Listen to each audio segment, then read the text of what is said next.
हरियाणा विधानसभा चुनाव के लिए भारतीय जनता पार्टी ने 67 उम्मीदवारों की पहली सूची जारी कर दी है। इस सूची में कई नेताओं को जगह दिया गया है। साथ ही इस सूची में खासकर जाति समीकरण है उसका ध्यान रखा गया है।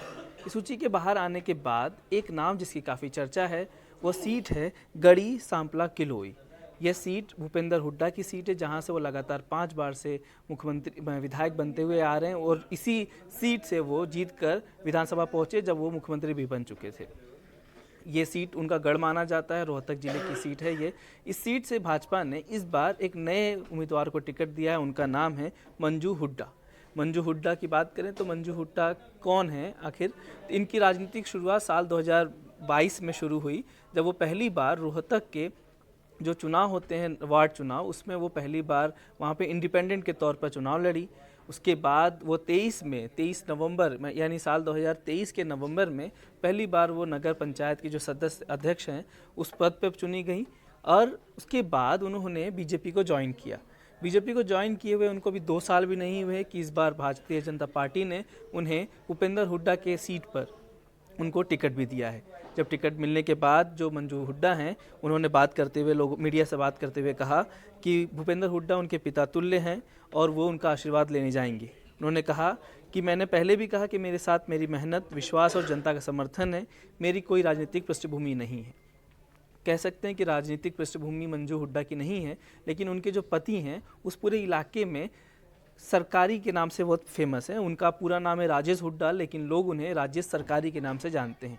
राजेश हुड्डा की बात करें तो वो उनके ऊपर पहले आपराधिक पृष्ठभूमि से आते थे। 10 सालों से हालांकि उन पर कोई केस नहीं है, वो एक सामाजिक जीवन जी रहे हैं, लेकिन उससे पहले उन पर हत्या का प्रयास, लूटपाट, डाका डालना, तमाम जैसे संगीन आरोप उन पर थे। हालांकि किसी भी मामले में पुलिस उनके खिलाफ कोई साक्ष्य नहीं दे पाई, जिसकी वजह से उनको छोड़ दिया गया। और उस पूरे इलाके में जो उनका इलाका है उसमें वो काफ़ी फेमस है। इस वजह से उनकी पत्नी को इस बार भाजपा ने वहाँ से टिकट दिया है।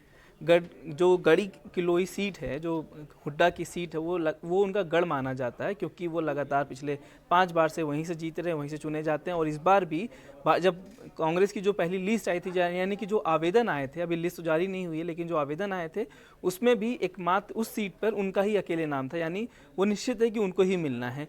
तो इस बार देखा जाए कि सीट पर हुड्डा वर्सेस हुड्डा होने वाला है। बात करें अगर रोहतक जिले की, तो कुल 4 सीटें हैं रोहतक जिले में।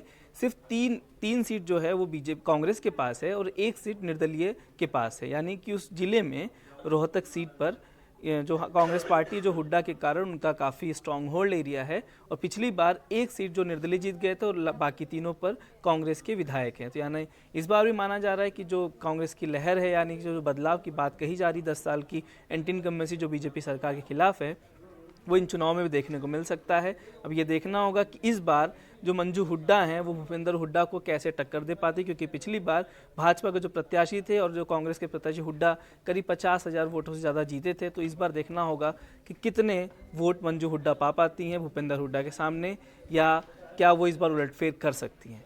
ये देखने की बात होगी जब 8 तारीख को बैलेट बॉक्स खुलेंगे तो पता चलेगा कौन इस सीट से जीतता है। मैं अश्विनी कुमार, NDTV इंडिया के लिए।